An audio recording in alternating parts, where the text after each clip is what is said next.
गीता 18 के श्लोक नंबर 62 में भगवान स्वयं कह रहे हैं कि अर्जुन उस परमेश्वर की शरण में जा जिसकी कृपा से परम शांति व शाश्वत स्थान अर्थात सतलोक को प्राप्त होगा। वो परमेश्वर कौन है, कहाँ है, कैसा है, जानने के लिए कृपया अवश्य सुनिए जगत गुरु तत्वदर्शी संत रामपाल जी महाराज के अमृत वचन।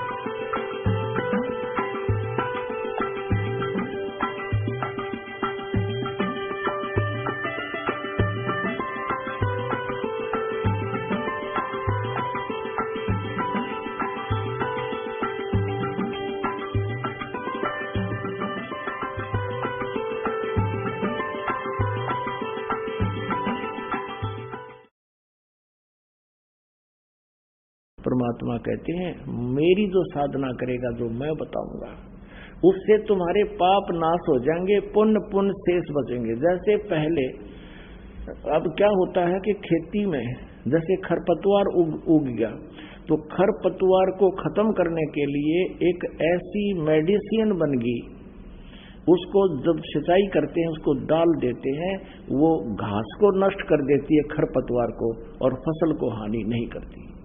अब देखो फिर अपने आप फसल पर फूल लगी। वैसे ये औषधि तो पहले भी थी, लेकिन इसकी खोज नहीं कर पाए थे। अब परमात्मा ने ये औषधि जब ही सतनाम हृदय धरो भयो पाप को नाश, जैसे चिंगारी अग्नि की व पड़े पुराने घास। ये पाप नाशक मेडिसिन पहले भी थी अपने सदग्रंथों में, कबीर सागर में, कबीर जी की वाणी में, लेकिन इसकी खोज नहीं हुई थी। अब इस दास पर दया करी परमात्मा, उसकी खोज होगी तो अब वो पाप नाशक औषधि आपको मिलेगी। आपके पाप ऐसे जल जाएंगे जैसे घास जल गया उस औषधि से, मेडिसिन से, और फसल नो की नो रहेगी, तो आपके पुण्य बच जाएंगे और पाप नाश हो जाएंगे। और धर्मदास को बताते हैं कि आप कितने पाप कर दिए, और तीर्थ पर आने का पुण्य एक भी को न कि तो 2 मुट्ठी दाने डाल दिए वो पुण्य हो गया, इतने पाप कहां से कहां तक कर देते हो, ये सुन बताता हूं।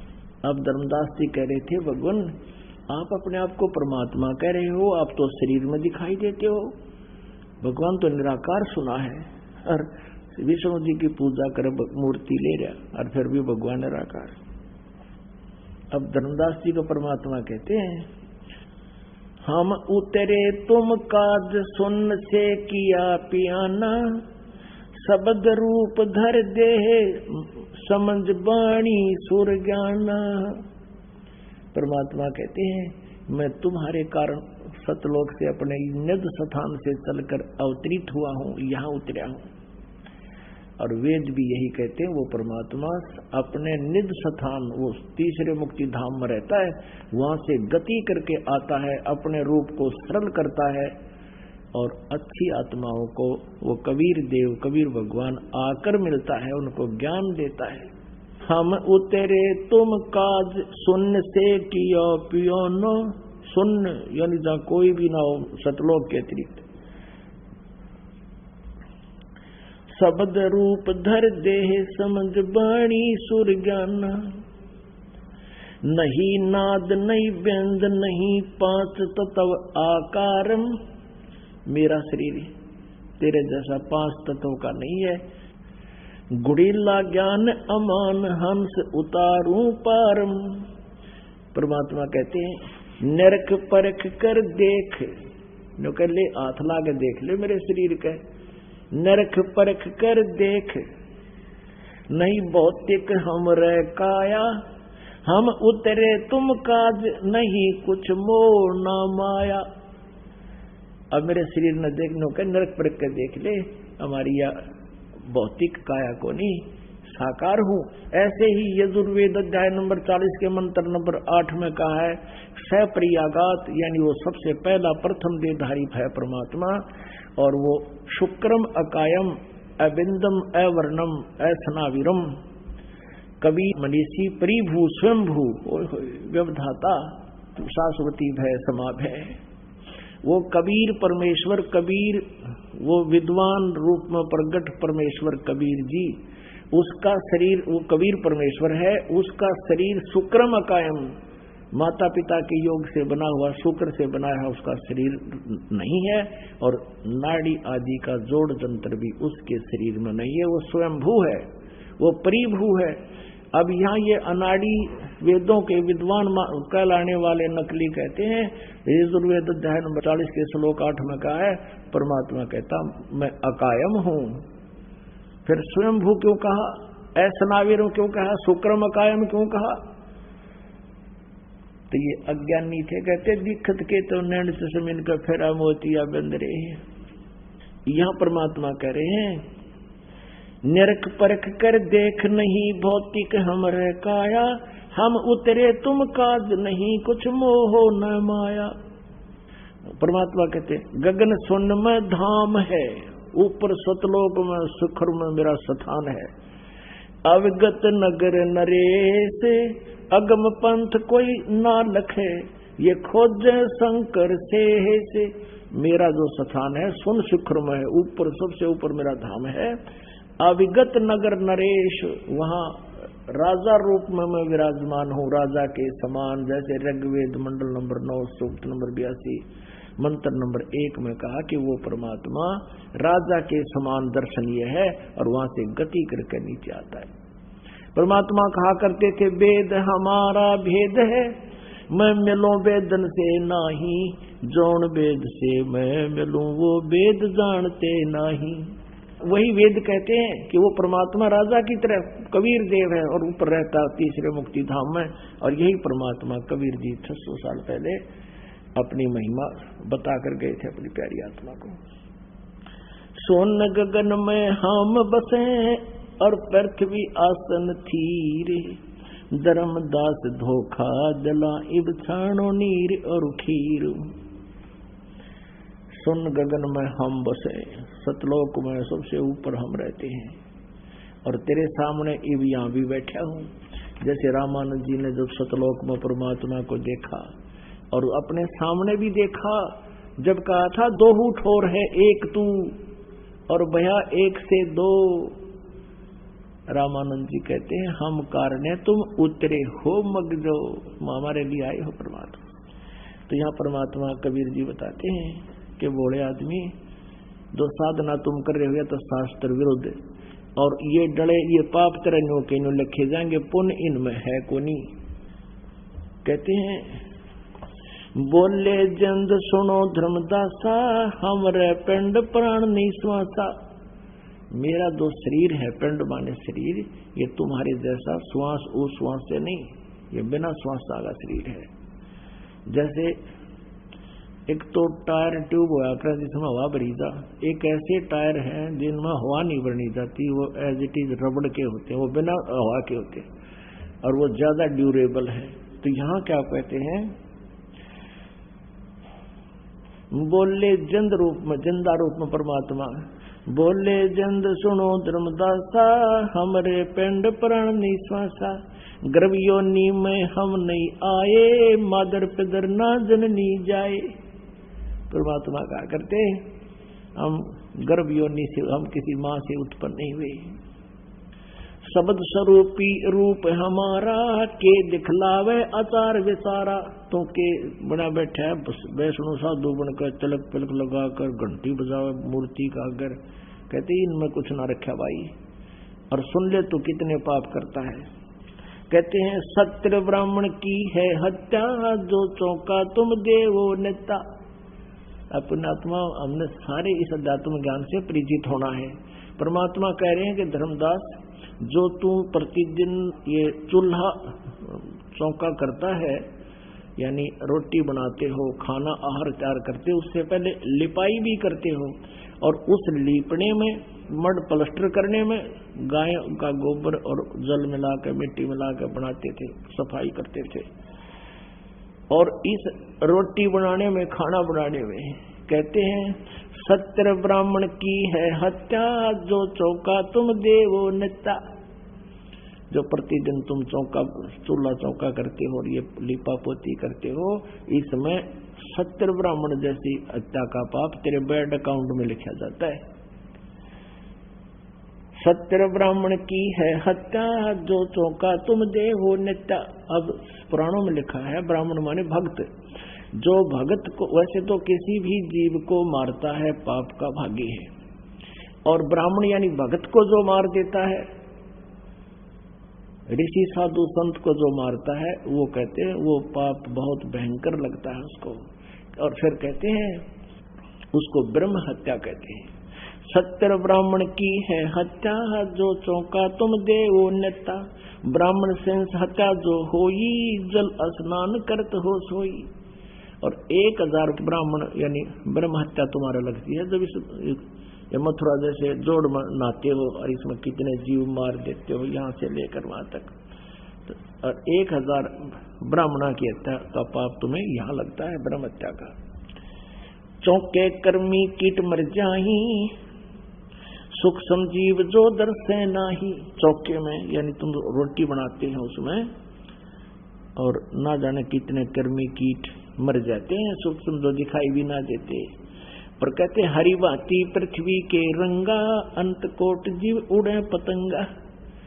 अरे अरे, जैसे घास में हम देखा करते हैं, घास जैसे ही हरे हरे छोटे छोटे नो फुदकते हैं, पैर टेक नो दोनों कितने कूद के पड़ते हैं। हरि भांति और पृथ्वी के रंग जैसे, वो पता भी ना दिखता, पृथ्वी के रंग में रंगे उस जैसे होते हैं, और हमारे पैरों के नीचे या और क्रियाओं में मरते हैं। हरि भांति पृथ्वी के रंगा, अंत कोट जीव उड़े पतंगा। तारक मंत्र कोट जपाई, वो जीव हत्या उतरे नाही। तुम कितने ये राम राम कृष्ण हरे कृष्ण जैसे हम कहते हैं, तारक मंत्र नहीं है, और तुम इनको तारक यानी ये पाप नाशक और पार करने वाले मंत्र मानकर जाप करते हो। कहते हैं ये तारक मंत्र कोटि जपाई, ये जीव हत्या उतरे नाही।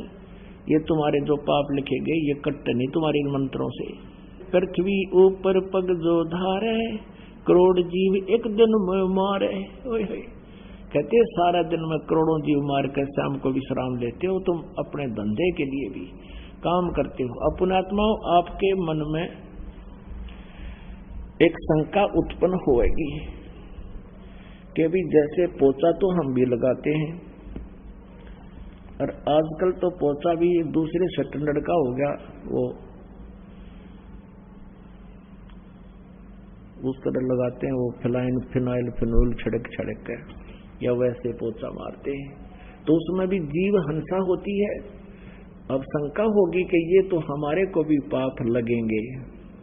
तो यही इसमें, इस भक्ति में, और आज तक हम सुनते करते आ रहे थे उस भक्ति में दिन और रात का अंतर है। जैसे हम प्रतिदिन वस्त्र पहनते हैं, ये वस्त्र प्रतिदिन मैले भी होते हैं, प्रतिदिन इनको हम साबुन और जल से धो लेते हैं, ये उज्जवल रहते हैं। ऐसे ही जिनको साबुन और जल का अभाव होता है, उनके कपड़े इसे हो जाते हैं मैल में ग्रस्त, कपड़े का रंग भी दिखाई नहीं देता है, सफेद है या काले। तो पुण्यात्माओं, ये जो मंत्र आपको मिला है, सतनाम जो जाप है, ये समझ लो आपको डिटर्जेंट वो साबुन मिल गया, और जल, इस सत्संग रूपी जल और सतनाम रूपी साबुन आपको मिल गया। आप जान कर नहीं करना पाप। जान के पाप कौन सा है? मुर्गे खाना, बकरे काटना है, या जानबूझकर कीड़े मकोड़े के ऊपर का चाले नहीं, उनसे बचने की चेष्टा करें जहां भी कोई जीव जंतु आगे हों। और जैसे आपके रास्ते पर ही हैं और आपको नीचे रास्ता बदलने का कोई स्थान नहीं है, तो आप दोषी नहीं हैं। आप चेष्टा करिए वहां भी पैर को बचा बुचू कर उससे निकल कर आगे ठीक हो जाएं, और उस दौरान कोई मरता, आप दोषी नहीं है। फिर भी आप जैसे हलाई खेत में हल जोतता है, मजदूर कस्सी से जमीन काटता, उसके साथ वो कट जाते हैं, आपका वहां काटना उद्देश्य नहीं है, लेकिन पहले वाले विधान से आपको दोनों भोगने पड़ेंगे। और इस परमात्मा के विधान में लिखा है कि इच्छा कर मारे नहीं, बिन इच्छा मर जा, और कह कबीर दास का फिर पाप नहीं लगे। जान कर नहीं मारना, अनजानपने में कोई ऐसे, जैसे हम जो कर्म हमारे हैं स्वाभाविक कर्म, उनको करते करते कोई हिंसा होती है तो वो हमारा पाप लगेंगे नहीं, क्योंकि हम इस परमात्मा के शरण में आगे। और फिर जो पाप हमारे अन्य जो होते हैं हमसे, वो फिर सतनाम से नष्ट हो जाएंगे। संचित कर्म भी हमारे इस मंत्र से नष्ट हो जाएंगे, और प्रारब्ध के आने वाले दुखदायी कर्म भी हमारे इस प्रारब्ध रूपी फसल में वो खरपतवार ऐस की तरह जल जाएंगे, पाप नष्ट हो जाएंगे, पुण्य से इस बचेंगे। अब आप जी को ये शंका हुई कि हम भी पोछा लगाते हैं, इनमें भी पाप होते हैं? नहीं, इस सतनाम के जाप से, क्योंकि वो हमारा उद्देश्य वो मारना नहीं है, हमने अपने उस स्थान को पवित्र रखना, नहीं तो फिर हम बीमार हो जाएंगे। तो ये पाप पहले तो लगने थे, अब नहीं लगेंगे। उदाहरण के लिए बताता हूं कि जैसे किसी के पास ड्राइविंग लाइसेंस है, ड्राइविंग यानी गाड़ी चलाने का प्रमाण पत्र लाइसेंस है, और वो सड़क पर जा रहा है, उससे कोई इत्तेफाक से कोई दुर्घटना हो जाती है, कोई व्यक्ति मर जाता है, तो सबसे पहले पुलिस आकर के ये देखती है कि क्या आपके पास ड्राइविंग लाइसेंस है। यदि उसके पास प्रमाणित ड्राइविंग लाइसेंस है तो वो 90% दोषी नहीं है। 10% से किन परिस्थितियों में ऐसा घटना घटी है, कोई गाड़ी में दिक्कत आई है या इसने लापरवाही करी है, वो अलग बात है। और जिसके पास लाइसेंस नहीं है और उससे दुर्घटना हो जाती है, कोई मृत्यु हो जाती है व्यक्ति की, वो सीधा जेल जाता है, उसको कोई विकल्प नहीं। तो ये जो दास आपको मंत्र दे रहा है, ये ड्राइविंग लाइसेंस है। इस पृथ्वी पर आपको रहने और करने के नियम और विधि बताई जाती है। तो जिसके पास ये मंत्र है उससे फिर ये हिंसाएं होती हैं, उनका करना उद्देश्य नहीं। तो उस लाइसेंस जिसके पास, ये मंत्र जिसके पास इस दास से उपलब्ध है, उस पर वो दोषी नहीं है, क्योंकि उसके पास ये प्रमाण पत्र है कि भक्त है, और भक्त कभी जान के मारा नहीं करते। और इस प्रकार आप उन कष्टों से, उन पापों से बचोगे और आपके पुण्य प्रफुल्लित हो जाएंगे, सतलोक जाओगे। बोलो सतगुरुदेव जय हो। परम पिता परमात्मा पूर्ण ब्रह्म सारी सृष्टि के रचनार कबीर देव कबीर साहिब जी, ये हम सभी आत्माओं के पिता हैं, हम सभी के जनक हैं। हम अपनी गलती से इस काल के जाल में फंस गए, और यहाँ इस काल भगवान ने हमारी घनी दुर्गति कर रखी है। अपनों के लिए अपने ही दुखी हुआ करते हैं। अब यहाँ देख रहे हो, हम परमात्मा को दयालु भी मानते हैं क्योंकि उनके गुणों में लिखा हुआ है, लेकिन यहाँ इस पृथ्वी के ऊपर कोई भी दया नाम की चीज नहीं है। कोई कहीं खेतों में कोई घूम रहा है, जंगल में, वन में या रास्ते में कोई चल रहा है, अचानक वर्षा आ जाती है, भीगो चाहे बचो। कोई बीमार है चाहे कोई ठीक स्वस्थ है, ओले गिर जाते हैं, मट्टा सिर में लागे, भाग कर कहीं दौड़ कर जान बचा ले तो बचा ले, कहीं फ्लड आ जाता है तो हजारों व्यक्ति बह जाते हैं, पशु पक्षी मर जाते हैं, मनुष्य मर जाते हैं। तो पुण्यात्मा, ये स्थान वो है ही नहीं, यहाँ का भगवान दयालु है ही नहीं।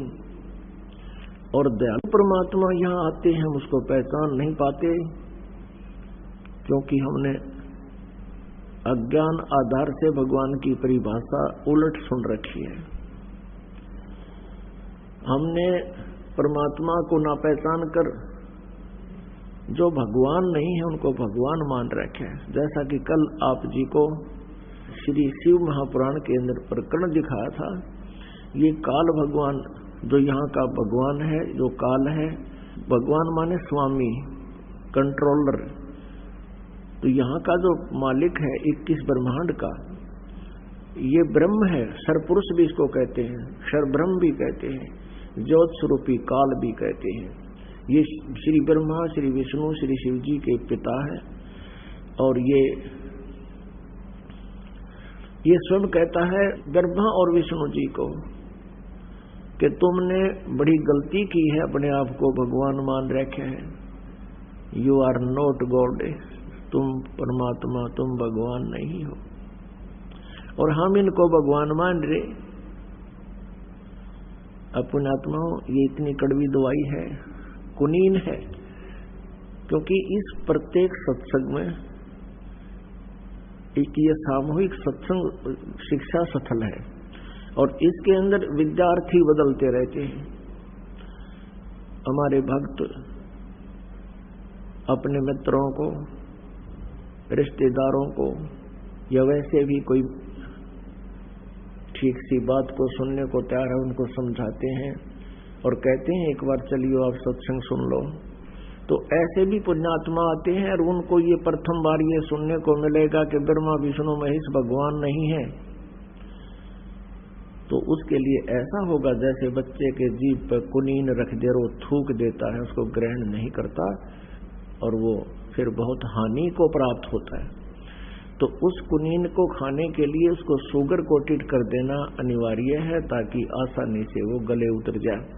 तो शुगर कोटेड करने का उद्देश्य है कि जैसे एक बार ये कह दिया कि ब्रह्मा विष्णु ये भगवान नहीं है, ईश नहीं है, तो ये कुनीन तो दर्दी सीधी जीव पे, और फिर उनके प्रमाण उनकी जीवनी में लिखा दिखा दिया तो वो शुगर कोटेड होगी, फिर आसानी से गले उतर जाती है। तो ये प्रमाण आपको एक बार फिर दिखाते हैं। ये देखिएगा, शिव महापुराण हिंदी टीका सहित संस्कृत भी साथ है, भाग 1। श्री शिव महापुराण विद्या अवृद्धि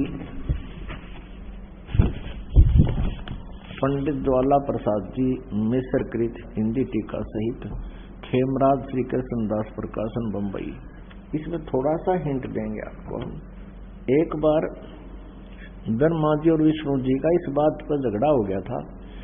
ब्रह्मा जी कहते, जैसा कि कल आपको बताया था और पूरा विस्तार से दिखाया था, थोड़ा सा हिंट लेंगे, सिर्फ थोड़ा सा।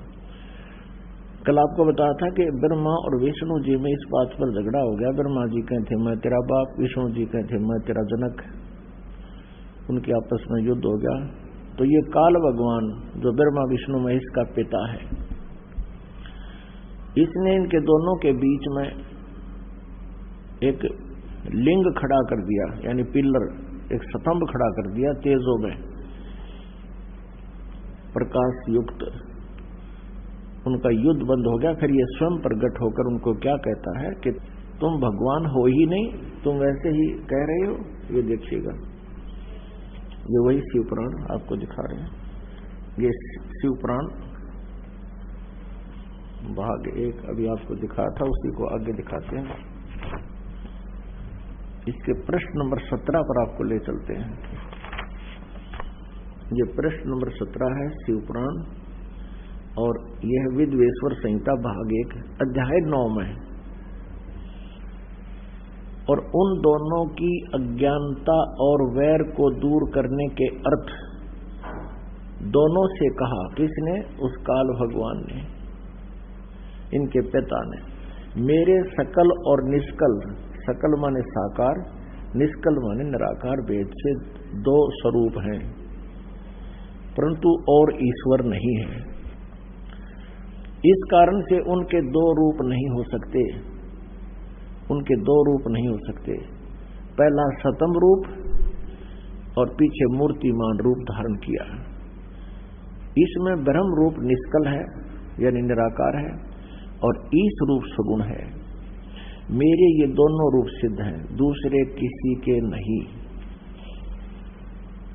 हो सकते। इस कारण तुम दोनों को अथवा दूसरों को ईश्वरत्व की प्राप्ति नहीं हो सकती। तुमने जो अज्ञान से अपने को ईश माना, भगवान मान लिया, कर्ता मान लिया, यह बड़ा अद्भुत हुआ। उसके दूर करने को ही मैं रण स्थान में आया।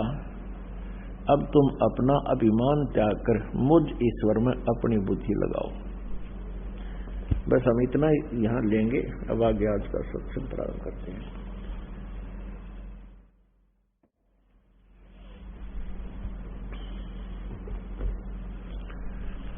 इस पवित्र पुराण ने स्पष्ट कर दिया कि ब्रह्मा और विष्णु ये प्रभु नहीं है, भगवान नहीं है, स्वामी नहीं है। श्रीमद् भगवत गीता अध्याय नंबर 7 के श्लोक नंबर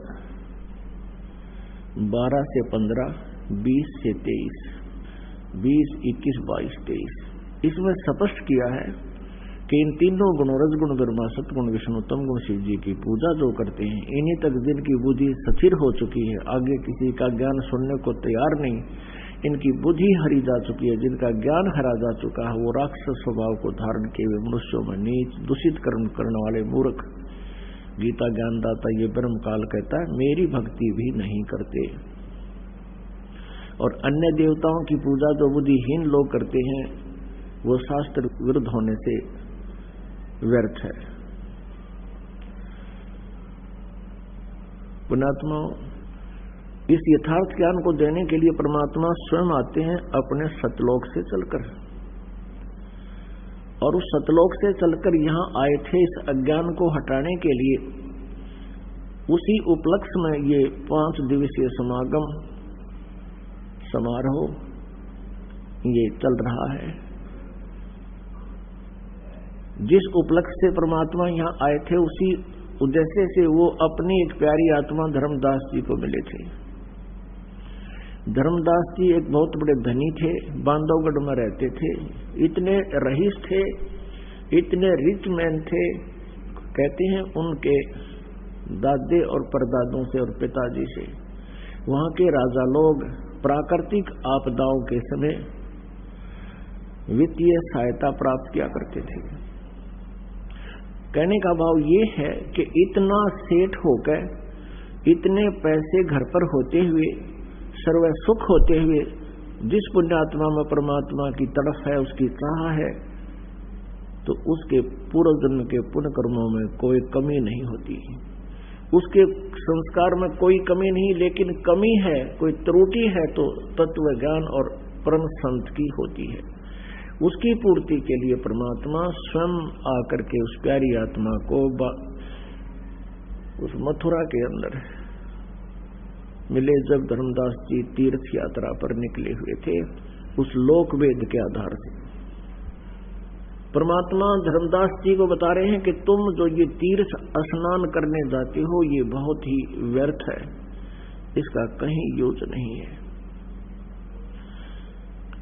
और इन यात्राओं से आपको पाप ही पाप लगता है, पुण्य कोई मिलता नहीं। भक्ति आपकी शास्त्र अनुकूल ना होने से, शास्त्र अनुसार ना होने से, गीता जी अध्याय नंबर 16 के श्लोक नंबर 23 अनुसार के जो शास्त्र विधि को त्याग कर मनमाना आचरण करते हैं उनको न तो कोई सुख होता है, न उनकी गति होती है, और न ही उनका कोई सिद्धि प्राप्त होती है, अर्थात यूजलेस। तो जो तुम साधना कर रहे हो, हरे राम हरे कृष्ण कृष्ण कृष्ण हरे हरे राधे राधे श्याम मिला दे, ओम नमः शिवाय, ओम भगवते वासुदेव नमः, ये मंत्र ही जाप करने के नहीं है, क्योंकि पवित्र गीता जी में कहीं भी इन मंत्रों का प्रावधान नहीं है और कोई आदेश नहीं है। श्रीमद् भगवत गीता और पवित्र चारों वेद ये गॉड गिवन स्पिरिचुअल नॉलेज है, ये परमात्मा का दिया हुआ आध्यात्मिक ज्ञान है। इस ज्ञान में जो लिखा है, विधान है, उसी का हमने पालन करना चाहिए। इसको त्याग कर यदि हम किसी लोक वेद के आधार से, किसी ऋषि मुनि के कहने से हम कोई अन्य साधना कर रहे हैं तो शास्त्र विधि रहित है और जो व्यर्थ है, जिस कारण से हम परमात्मा के दोषी होते हैं। जो विधान को तोड़ देता है वो अपराधी होता है, धारा से छोटी हो या बड़ी, अपराध उसको ने कर ही दिया। तो इसलिए हमने अपने सदग्रंथों में लिखे हुए प्रभु के आदेश का पालन करना चाहिए। श्रीमद् भगवत गीता में अध्याय नंबर 3 के श्लोक नंबर 10 से लेकर 15 तक स्पष्ट किया है कि जो यज्ञ नहीं करते, ये 5 यज्ञ नहीं करते, वो चोर हैं। और यज्ञ करने के लिए बताया है कि उस पूर्ण परमात्मा को इष्ट रूप में पूज्य मानकर उसकी भक्ति करो, तब आपके शास्त्र अनुकूल कर्म बनेंगे उन कर्मों का फल फिर परमात्मा आपको देंगे, वो आपके पुण्य होंगे। और गीता जी अध्याय नंबर 8 के श्लोक नंबर 13 में कहा कि ओम इति एकाक्षरम ब्रह्म व्यवहारन मामनुसमन ये प्रयाति तजन देहम स याति परमाम गतिम। ये गीता ज्ञानदाता ब्रह्म कहता है कि मुझ ब्रह्म का, माम ब्रह्म, मुझ ब्रह्म का केवल ओम एक अक्षर यही है, उच्चारण करके सिमरण करता हुआ ये प्रयाति तजन देहम, जो शरीर त्याग कर जाता है, सयाति परमाम गतिम, वो ओम के सतर की, ओम नाम के जाप के सतर की जो परम गति होनी है, यानी ब्रह्म लोक प्राप्ति होती है। ओम ब्रह्म का मंत्र है और ब्रह्म लोक में वो साधक चला जाता है। गीता जी अध्याय नंबर 8 के श्लोक नंबर 16 में लिखा है कि ब्रह्म लोक पर्यंत भी सभी लोक पुनरावृत्ति में है। वहां गए हुए प्राणी भी फिर पुनः होने पर फिर 84 लाख योनियों में अन्य प्राणियों के शरीरों में कष्ट उठाते हैं। इसलिए गीता ज्ञानदाता कहता है 7वें अध्याय के 18वें श्लोक में कि मेरी भक्ति भी अनुत्तम है, मेरे वाली गति भी अनुत्तमाम अति अश्रेष्ठ है। क्योंकि गीता अध्याय नंबर 4 के श्लोक नंबर 5 और 9 में, गीता अध्याय नंबर 2 के श्लोक नंबर 12 में गीता ज्ञानदाता कहता है अर्जुन तेरे और मेरे बहुत जन्म हो चुके हैं, आगे भी होंगे, ये ना सोच के हम अभी जन्मे हैं। इसलिए गीता जी अध्याय नंबर 15 के श्लोक नंबर 1 से लेकर 4 में 16 और 17 श्लोक में स्पष्ट किया है कि जब तत्वदर्शी संत मिल जावे, तत्वदर्शी संत कैसा होगा, इस उल्टे लटके हुए संसार रूपी वृक्ष के सभी पार्ट्स को, सभी विभागों को भिन्न भिन्न बतावेगा, सवेदविद, वो तत्वदर्शी संत है। और उसके पश्चात इस अज्ञान रूप इस सारे अंधकार को तत्व ज्ञान रूपी शस्त्र से काटकर, अर्थात तत्वदर्शी संत से यथार्थ ज्ञान समझकर, उसके पश्चात गीता जी अध्याय नंबर 15 के श्लोक नंबर 4 में कहा कि उसके पश्चात परमेश्वर के उस परम पद की खोज करनी चाहिए जहां जाने के बाद ये साधक फिर लौटकर कभी वापस जन्म मृत्यु में नहीं आते। और जिस परमेश्वर से संसार रूपी वृक्ष की प्रवृत्ति विस्तार को प्राप्त हुई है, यानी जिसने सारे ब्रह्मांडों की रचना की है, संसार रूपी वृक्ष को रचा है, और वो परमात्मा उसी भगवान की, उसी की पूजा करनी चाहिए, स्पष्ट सर्वभाव से उसकी पूजा करनी चाहिए। गीता जी अध्याय नंबर 15 के श्लोक नंबर 16 और 17 में ये 3 प्रभु बताए हैं। एक सरपुरुष ये ब्रह्म है, अक्षर पुरुष ये परब्रह्म है, और उत्तम पुरुष है तो अन्य परमात्मा है उदाहरते, वो परम अक्षर ब्रह्म है। जो सरपुरुष और अक्षर पुरुष से अन्य है वो परम अक्षर ब्रह्म है। गीता जी अध्याय नंबर 8 के श्लोक नंबर 1 में अर्जुन ने पूछा परमेश्वर वो किम तत्परम, जो आपने 7वें अध्याय के 29वें श्लोक में जिसके विषय में कहा है कि उस तत्परम को और पूरे धातुन ज्ञान को और सब कर्मों से जो जान लेता है वो तो जन्म और मृत्यु से छूटने का ही, जरा मरण से छूटने का ही प्रयत्न करता है। जरा माने बुढ़ापा, मरण माने मृत्यु। इस कष्ट का निवारण ही चाहता है वो, यहाँ संसार की कुछ भी वस्तु की डिमांड नहीं करता। तब अर्जुन ने पूछा फिर वो किम तत्परम, वो भगवान कौन है जो आपसे भी अन्य है। गीता ज्ञानदाता ने 8वें अध्याय के 3रे श्लोक में कहा कि वो परम अक्षर ब्रह्म है। तो पुण्यात्माओं, वो परम अक्षर ब्रह्म और उसकी साधना और पूजा गीता ज्ञानदाता कहता मैं नहीं जानता। और उस परमात्मा के पाने के विस्तार के साथ जो डिटेल दी हुई है वो गीता अध्याय नंबर 4 के श्लोक नंबर 32 में कहा है कि जैसा कि मैंने आपको अध्याय 4 के श्लोक 25 से लेकर 31 तक जो ज्ञान दिया है, कोई देवताओं की पूजा करता है, कोई केवल व्रत रखता है, कोई स्वाध्याय करता है, कोई प्राणायाम ही करता है, कोई योग अभ्यास करके ही संतुष्ट है, और ये सभी अपनी अपनी साधनाओं को पापनाशक जानते हैं नहीं। इन सभी धार्मिक अनुष्ठानों यज्ञों के बारे में सच्चिदानंद घन ब्रह्म की वाणी में विस्तार के साथ कहा गया। यहाँ अनुवाद करताओं ने 4 अध्याय के 32वें श्लोक में अनरच कर दिया है, सच्चिदानंद घन ब्रह्म का अर्थ कर दिया है वेद की वाणी। नहीं, गीता जी अध्याय नंबर 17 के श्लोक नंबर 23 में ब्रह्मणे का अर्थ इन्होंने किया हुआ सच्चिदानंद घन ब्रह्म, वहां से देखना। तो यहाँ सच्चिदानंद घन ब्रह्म ने अपने मुखारविंद से उच्चारित करके जो ज्ञान दिया है वो ब्रह्मणे मुखे कहलाता है, परमात्मा की वाणी में विस्तार के साथ कहा गया है। तो चौथे अध्याय के 34वें श्लोक में कहा कि वो तत्व ज्ञान है और उस तत्व ज्ञान को तू तत्वदर्शी संतों के पास जाकर समझ। वो तत्वदर्शी संत तुझे वो परमात्म तत्व का ज्ञान कराएंगे, उनको दंडवत प्रणाम करके विनम्र भाव से प्रसन्न करना।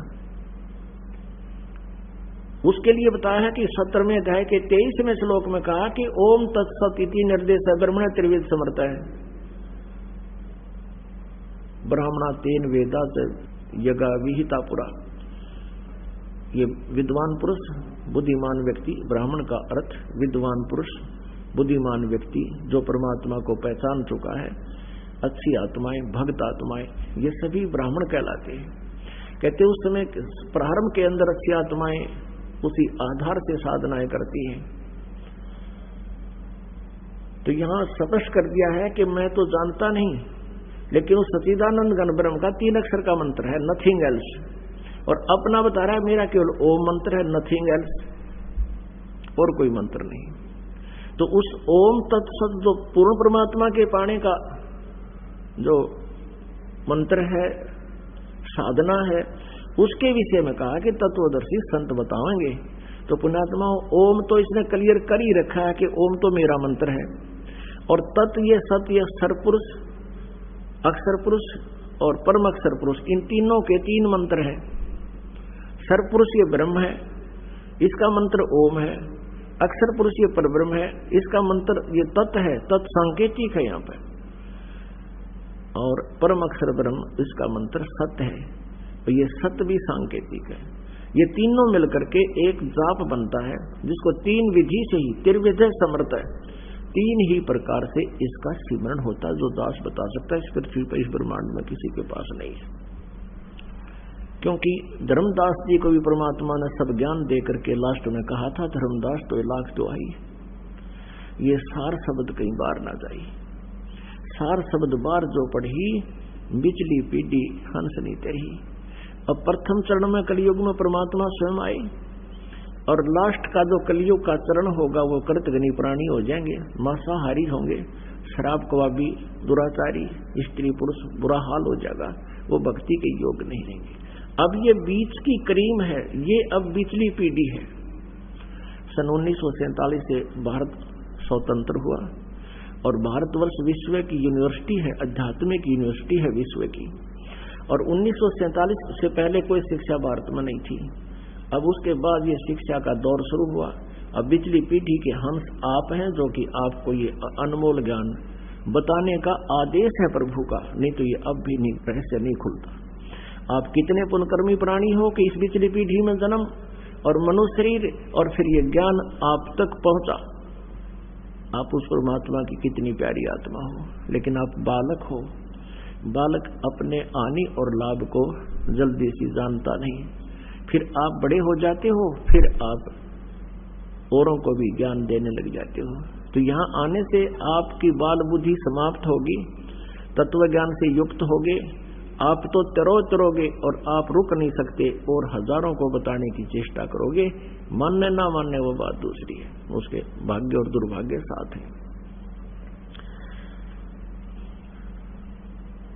धर्मदास तो लाख दुआई, ये सार शब्द की दबार न जाई। ये कितने दयालु परमात्मा कि ये दुष्ट लोग, ये नकली संत इस मेरे ज्ञान कोरी नामों को याद कर लेंगे और ये नाम देना शुरू कर देंगे। ये अधिकारी नहीं होंगे और काल के जाल में इन प्राणियों को ले जाएंगे। पुण्यात्माओं, अधिकारी बिना कोई भी कार्य सफल नहीं होगा। जैसे कोई नकली इस दास से नाम लेकर के फिर आप कहीं नाम देने लग जाओगा, तो वो डुप्लीकेट प्रमाण पत्र बना रहा है, वो दुश्मन है उन प्राणियों का, क्योंकि वो अधिकारी नहीं है। अब जैसे अनधिकारी को ड्राइविंग लाइसेंस बनवा लो और वो गलत बना रखा है, तो दोनों ही सजा होगी, बनाने वाले की भी बनवाने वाले की भी। एक छोटी सी बात है, ऐसे ही ये विधान है। परमात्मा स्वयं आए तब अकेले ही नाम दिया करते थे, 64 लाख शेष थे, और अब भी दास के ऊपर मेहर की है। और ये चाहे करोड़ चाहे अरबों आदमी नाम ले लो, नाम मत देना है। ज्ञान अब आजकल मालिक ने दया कर दी, ये आधुनिक तकनीक हमारे पास है, ये सैटेलाइट रिश्मत सारा विश्व बैठ कर एक समय में सत्संग सुन लो और नाम दे दे सबको और भक्ति कर लो। 2 अक्षर की बात है। नाम के ऊपर विश्वास होना और भगवान पर विश्वास होना मुश्किल बना दिया इस काल ने। इस लोक वेद को आगे अड़ा रखा है। इस लोक वेद का, इस अज्ञान का, दंत कथाओं का नाश करने के लिए इतना मेहनत प्रयत्न करना पड़ रहा है, इतने प्रमाण देने पड़ रहे हैं। और जिस समय ये अज्ञान हट जाएगा फिर तो 2 अक्षर की बात है, कबीर इज गॉड, और ये मर्यादा रखना और ये मंत्र जाप कर दो, भगवान से डरना, पाप नहीं करना, मोक्ष हो जाएगा। 2 अक्षर की बात है। अब परमात्मा को परमात्मा सिद्ध करना कठिन हो रहा हमारे लिए, लेकिन अब ये कठिन काम बहुत आसान होने वाला है। बुद्धिमान समाज है, ये बिचली पीढ़ी है। परमात्मा का आदेश है कि बिचली पीढ़ी जब आओगी सबको पार करूंगा, सबको पार करेंगे। यदि आप मर्यादा में रहे और इस द्वार को छोड़कर नहीं जाओगे आप सभी पार होगे। परमात्मा को मालूम है ये काल इनको भक्ति नहीं करने देता, लेकिन फिर भी आपकी तड़फ, मान लीजिए आपसे भक्ति साधना घनी नहीं बढ़ पाती है तो आपको एक न्यारी तड़फ बनती है, हे भगवान आज बंतर ना हुए, हे परमात्मा आज नित्यनियम नहीं हुआ, यानी ऐसी अंदर से रोना आता है। तो परमात्मा की वो भी माल्यक की भक्ति है। और परमात्मा परमेश्वर कबीर जी कहते हैं कि एक फार्मूला याद कर लो, द्वार धनी के पड़ा रहे, धक्के धनी के खावे, 100 काल झकझोल ही पर द्वार छोड़ नहीं जाए। और कुछ दिनों के बाद तो आपकी ऐसी स्थिति हो जाएगी जैसे बंदी छोड़ दयाल जी तुम तक हमारी दौड़, और जैसे कागजात का अब कहीं सूझ जाए और नहीं ठोर। आप इतने ज्ञानवान हो जाओगे कि इस स्थान सतलोक आश्रम और कबीर भगवान और इस दास के अतिरिक्त आपको कहीं ठिकाना नहीं पाओगा जो आपको सुख दे या मोक्ष दे। जैसे पुराने समय में ये समुद्री जहाज चले जाते थे, उनमें कौवे बैठकर चले जाते थे, क्योंकि यात्री खाना खाते थे, वो टूक डाल दिया करते थे, कौवा बैठकर चला जाता था।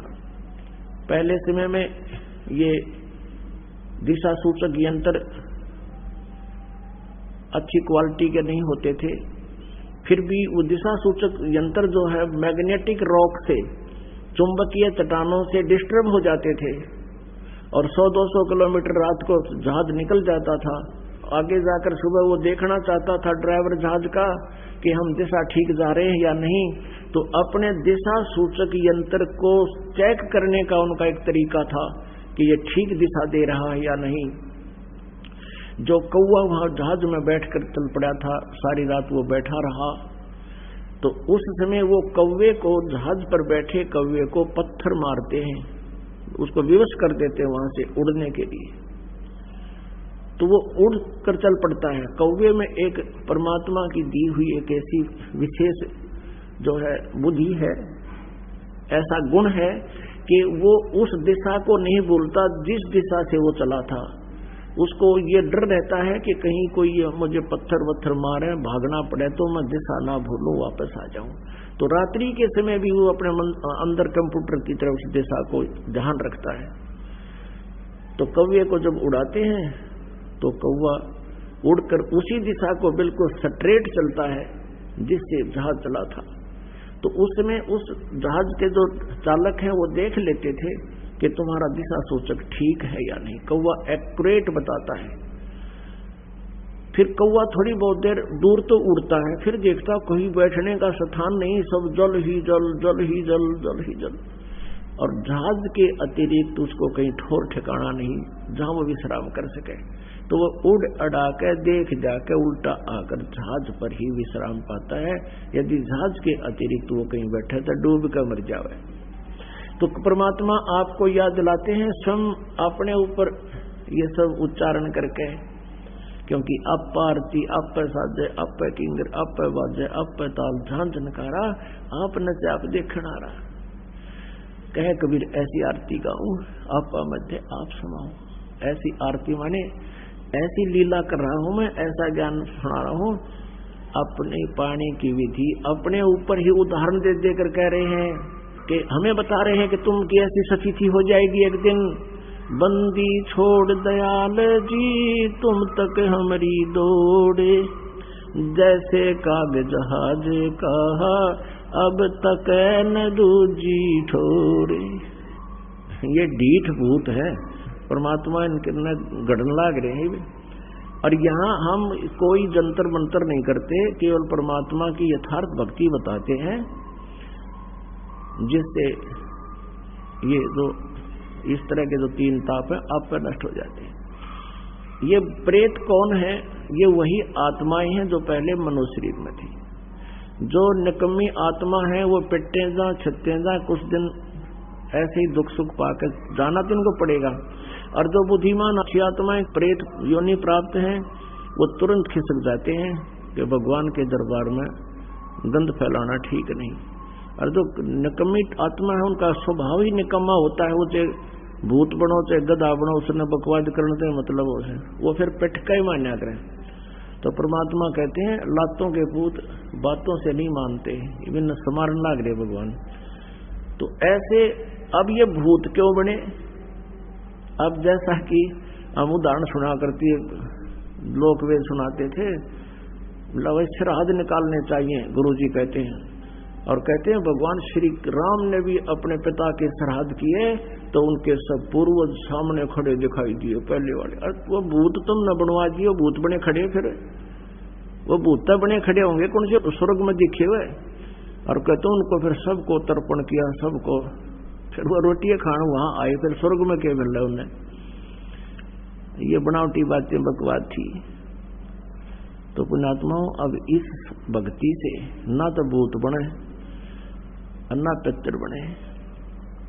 और आपके पूर्वज भी जो कहीं यदि प्रेत योनि में होंगे तो सबका छुटकारा ऑटोमेटिकली करवा देगा परमात्मा। तो पुण्यात्माओं अब ये बिचली पीढ़ी चल रही है। परमेश्वर ने इस बिचली पीढ़ी के लिए कहा था 600 वर्ष पहले कि धर्मदास कलयुग में एक बार ऐसा समय आएगा मेरा ज्ञान पूरे विश्व में होगा। जो भक्ति करेगा वो मेरी ही करेगा, और नहीं भक्ति नहीं करेगा तो वो नास्तिक होगा ही होगा, वो बाढ़ में जाओ, उसका तो कहना है क्या। पूरे विश्व में एक बार सतयुग जैसी स्थिति होगी। पुण्यात्मा आज जो आग लाग रही है, कितनी गंदी मेंटेलिटी होगी हर प्राणी की। एक माया के अतिरिक्त कुछ भी दिखाई नहीं देता। माया हो जाती है तो गुट्टी लाना, कलवा में बकवाद करना, और इस तरह सारा दिन पागल कुत्ते की तरह इस माया के लिए भटकते रहते हैं। फिर आपको ऐसा ज्ञान हो जाएगा, आप रिश्वत नहीं ले सकते, आप चोरी नहीं कर सकते, आप मिलावट नहीं कर सकते, आपको विष दिखाई देगा। जैसे किर का जहर का रंग होरी हो, कहो कौन तिस खाव राम रंग होरी हो। जैसे छोटा बालक होता है ना, और कोई किसी बोतल में कोई जहरीली पदार्थ रखा हो तो वो उसको उठाकर मुंह को लाकर पी जाता है और मृत्यु को प्राप्त हो जाता है। वो अबोध बालक सर्प को पकड़ लेता है और सर्प उसको डस देता है, उसकी मृत्यु हो जाती है। अबोध बालक एक बिजली के तार टूटकर नीचे गिरे हुए हो, उनमें ज्वाइंट हो, सपारक कर रहे हो, या उसकी हाथ की रेंज में हो और वो सपारक कर रहे हो, उसको आतिशबाजी जानकर वो अबोध बालक पकड़ लेता है और मौत को प्राप्त हो जाता है। और जब वो बच्चा जवान हो जाता है, समझदार हो जाता है, उसको ये पता लग जाता है कि ये सर्प कितना भयंकर जानवर है, बिजली कितनी डेंजरस है और विष कितना खतरनाक है, तो वो उस पता लग जाना इस बोतल में विष है, वो हाथ भी नहीं लगाता, औरों को भी कहता है इसको छेड़ना नहीं, ये विष है। और ऐसे ही कहीं बिजली का तार टूटा गिरा हुआ, आप भी दूर भागेगा कि इसमें करंट है, दूर हो जाओ, दूर हो जाओ। ठीक इसी प्रकार सर्प को देखकर भी वो दूर भाग लेता है और औरों को भी आगाह करता है कि वो सर्प जा रहा है, वो डस लेगा, मृत्यु हो जाती है। तो पुण्यात्माओं, जब तक ये अध्यात्म ज्ञान आपको नहीं होगा ये सभी मानव एक बालक जैसे हैं, विष खा रहे हैं। और जब आप सियाने हो जाओगे, परमात्मा के विधान से परिचित हो जाओगे, परमात्मा कहते तुमने उस दरगाह का महल नहीं देखा और धर्मराज के तिल तिल का लेखा, तो फिर कोई इस विष को नहीं खाएगा। घना तो दूर की बात है, कहते जैसे किरका जहर का रंग होरी हो, कहो कौन तिस खावे राम रंग होरी हो।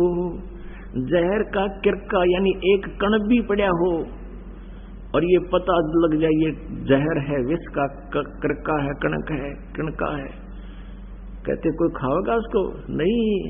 कहो कौन तिस खावे राम रंग होरी हो। ये घनी रिश्वत और चोरी तो दूर की बात है, एक नया पैसा भी। अब दास देख रहा है, छोटा सा बालक ने बोला जी मैंने 20 रुपये पड़े पाए, स्कूल में जाऊं था और यहाँ लेकर आया, अपनी माँ को दिया। माँ बोली बेटा पैसे हम नहीं रखेंगे, उसको दान कर दे, जिस भगवान के गिरे होंगे वो पुण्य में लग जाएंगे। तो ऐसा भाव बन गया बच्चों का, ना तो 20 रुपये मिलने बच्चा तो दुकान की तरफ गोड़ी हो दिया करे और घर क्या कौन बतावे। तो ये फर्क पड़ेगा बच्चों, और इन छोटे बच्चों का तो घना असर होगा। यदि बचपन से ही बच्चे को इस ज्ञान में रंग दिया जाएगा, बड़ा होकर वो सपने में भी गलती नहीं कर सकता।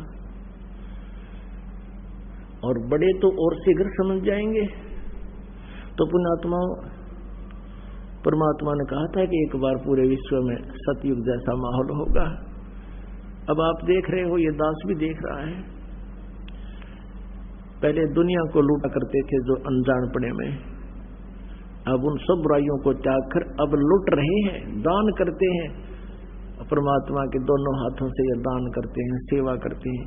परमात्मा भी कहते हैं देते को हर देत है जहां तहां से आन, ना दिया वो मांगते फ्रियो। परमात्मा सुने नहीं कान। चिड़ी चोंच भर ले गई नदी न घटो नीर, दान दिए धन घटे नहीं, नो कह रे साहिब कबीर। तो पुण्यात्मा धर्म तो दसके नहीं, दसके तीनों लोग। खैरा है तुम्हें खैर है, कीजिए आत्म भोग। आप दान करोगे, परमात्मा 1000 गुना करके आपको लौटाएगा। ये विधान है मालिक का। जैसे दान करने का क्या फल है, जैसे किसान बीज बीजता है और 1 एकड़ में वो 40 किलो गेहूं बीजता है, बोता है, खूब सिंचाई करता है, रखवाली करता है, तो 1 एकड़ में 50 मन, वो तो 1 मन गेहूं डाले 50 मन गेहूं वापस कर देता खेत किसान को, 60 मन। तो पुण्यात्माओं ये वो अक्षेत्र है, उपजाऊ जमीन है, ये डहर आपको मिल गया। अब इसमें जितना बीज बोओगे 1000 गुना करके आपको वापस देगा। अब जैसे अनजान व्यक्ति तो आपको यहाँ आने में भी ये सोचते हैं कि तुम तीसरे दिन भाग जाते हो, 10वें दिन जाते हो बरवाला में, तुम जो है निर्धन हो जाओगे, कितना खर्च होता है, किराया लगता है और कार्य भी छोड़कर जाते हो। पुण्यात्माओं वो बालक है, उनको पता नहीं। आप समझदार हो, आपको ज्ञान हो गया। जैसे एक किसान खेत में बीज बोया था, गेहूं बो रहा था, एक कोई दिल्ली शहर का, बड़े शहर का, नगर का व्यक्ति किसी कामवश गांव में जा रहा था और किसान जो है रास्ते के साथ गेहूं बो रहा था। उसने एक थैले में, कोथड़ी बोला कर देसी भाषा में, एक थैले में गेहूं डालकर काख में टांग रखे और बैलों के पीछे हल के पीछे एक पाइप सी बांध रखी जिसने ओरना कहते हैं, और गेहूं का मुट्ठा भरा थैले में थे, उस पाइप में के जमीन में बोता हुआ चल रहा है, बैल चल रहे हैं।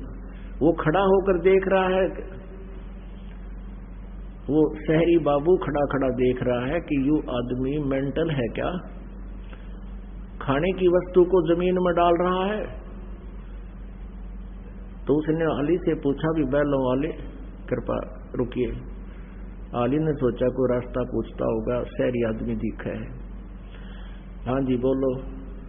आली बोला, किसान बोला। वो शहरी बाबू बोला भाई तेरा दिमाग खराब हो रहा है क्या। अब उस किसान ने सोचा भाई यू के कहने लग गया, आदमी दिखे सभ्य है। कहने लगे तू क्या कर रहा है। ये गेहूं को मिट्टी में डाल रहा है, इसको तो बड़ी सुरक्षा से रखा जाता है, ठेकों में रखा जाता है, तब भी खराब हो जाते हैं, और तू इसको बर्बाद कर रहा है। देश में पहले खाद्य सामग्री की कमी है, अलग अलग से जड़। अब वो किसान भी जान गया कि तो मेंटल आ गया कोई, ये तो कति उल्लू आ गया, इसने पता है को नहीं। अब किसान ने सोचा यो कोई भोला आदमी है, इसको पता नहीं प्रोसीजर का। अब किसान उसकी बात के ऊपर माने, हो तो जाऊं इंटेलिजेंट बनकर अपने ज्ञान दे रहा था, उपदेश दे था। किसान ने कहा कि बाबूजी बात सुनो, मैं ये गेहूं बर्बाद नहीं कर रहा, आज जो गेहूं मैं मिट्टी में डाल रहा हूं ये मुझे आबाद करेंगे। उसके आबाद गले उतरा क्यों कर, क्यों उसने देखा नहीं ये प्रोसीजर। कहने लगा नहीं मैं नहीं मानता। तो किसान ने कहा कि आप 3-4 महीने के बाद आइयो, या बैसाख के महीने में, और फिर देखना या क्या होगा। किसान ने कहा कि आज मैं 1 मण कणक यहाँ इस मिट्टी में डाल रहा हूं, और यहां से मैं 60-70 मण गेहूं ले जाऊंगा, भूस रहेगा अलग से। ये बुआ उसका गला उतरे नहीं, क्योंकि प्रोसीजर से परिचित नहीं। लेकिन किसान उस बुद्ध की बात ने क्यों मान लेगा कि मैं तो गलती कर रहा हूं। तो पुण्यात्माओं, आप जी को इतना ज्ञान हो गया है, आप इस प्रोसीजर से परिचित हो गए हो, परमात्मा के इस लाभ लेने की विधि से आप परिचित हो गए हो। अब आपको कोई न्यों कहे कि तू क्यों नाश करे है, पैसे बर्बाद करता है, तो भाड़े में पैसे रोज कहां से आएंगे। तो ये जितने भी आपके किराए के पैसे हैं, यहाँ दान करते हो, जो भी आप क्रिया कर रहे हो, सेवा करते हो, ये आपके पुण्य है। आपका तो वहां सारा धर्म में लग रहा, क्योंकि आप परमात्मा के लिए चले हो, तो ये सारा का सारा आपके पुण्य अकाउंट में होगा। तो इस प्रकार आप अनजान व्यक्तियों की बातों में नहीं आ सकते, इसलिए आपको ज्ञान दिया जाता है, यहाँ बुलाया जाता है। अब प्रसंग चल रहा है कि धर्मदास जी को परमात्मा पूर्ण ब्रह्म मिले और उसको इस तत्व ज्ञान से परिचित कराया। धर्मदास जी क्या बताता है कि 68 तीर्थ नहाऊंगा। धर्मदास जब न्यों बोला मैं 68 तीर्थ नहाऊंगा और गीता जी का पाठ करता हूं, इस बुद्ध मुक्ति पाऊंगा। राम कृष्ण के गुण गाऊंगा, मिले स्वर्ग में स्थान। और क्या करना, आगे पीछे नीम तले, इन स्वर्ग तागे ज्ञान नहीं था, स्वर्ग में जाऊंगा। तो परमेश्वर ने कहा भी आप राम कृष्ण के जाप करोगे, ठीक बात है, और राम कृष्ण हर भी नासवान है, फिर तुम कहाँ रहोगे, तेरे राम भी नासवान, श्री कृष्ण भी नासवान, ब्रह्मा विष्णु महेश भी नासवान, इनकी मृत्यु होगी, और स्वर्ग भी नासवान, तब तू कहाँ रहेगा। अब पुण्यात्मा होते हैं ना, एकदम शतब्द हो जाते हैं कि बात तो सारी साची है। और दो नाड़ी होते हैं, वो क्या कहते हैं, देखी जाएगी, फिर के देखी जाएगी। देखना चाहिए भाई, जो सामने बैठे बताने लग रहे, भाई दीप देख, सच्चाई से परिचित हो, फिर के देखेगा गदा अपने पास तो कुमार देखेगा, फिर डायमंड का बोरा कड़ पर मारेगा गट्टिया पे। देखना अब है, यथार्थ ज्ञान को पहचानो, और इतने प्रमाण दे रहे हैं, इस प्रमाणित को एक दूसरे से मिलाओ अपने सदग्रंथों से, और त्याग दो उस नकली साधना को, स्वीकार करो परमात्मा के आदेश को। फिर धर्मदास कहते हैं मैं 68 तीर्थ नहाऊंगा। परमात्मा क्या बताते हैं, उन 68 तीर्थों के बारे में उनको कैसे ज्ञान बताते हैं कि धर्मदास जी ये तीर्थ कैसे बने।